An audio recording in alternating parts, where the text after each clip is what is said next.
یہ اونچ نیچ، یہ ذات پات کے فرق کو مٹا دیا، اور آخری حج کے موقع پہ فرمایا آج میں یہ ساری باتیں اپنے پاؤں کے نیچے روند کے جا رہا ہوں۔ اس طرح کے نعرے مت دینا، تم میں بڑا وہ نہیں ہے جس کا خاندان یا پاندان اونچا ہو، بڑا وہ ہے جس کے اعمال اور کرتوت اچھے ہوں۔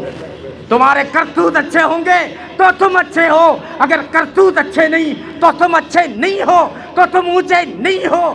جو اللہ کے قریب ہے وہ تقوی کی وجہ سے ہے، وہ اللہ کے خوف کی وجہ سے ہے۔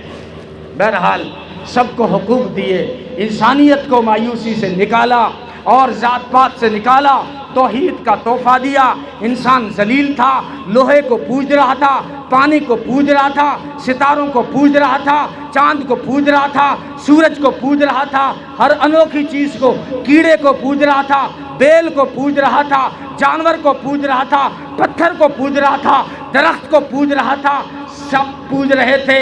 لیکن فرمایا یہ سب تمہارے نوکر، یہ سب تمہارے کمی، یہ تم تمہارے خادم ہیں۔ اے انسان، وَلَقَدْ كَرَّمْنَا بَنِي آدم، ہم نے انسان کو سب سے زیادہ قابل تکریم اور عزت دار بنایا ہے۔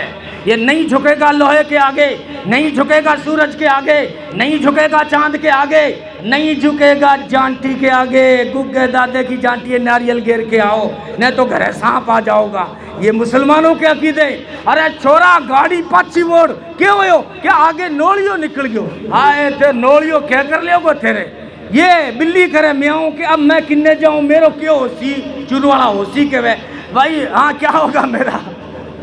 بہرحال انسان کو عزت دی، ان چیزوں سے متاثر مت ہو، تو کائنات کا دلہ ہے۔ والتین والزیتون وطور سینین وہذا البلد الامین لقد خلقنا الانسان فی احسن تقویم، ہم نے انسان کو سب سے بیسٹ بھی بنایا اور بیوٹیفل بھی بنایا ہے۔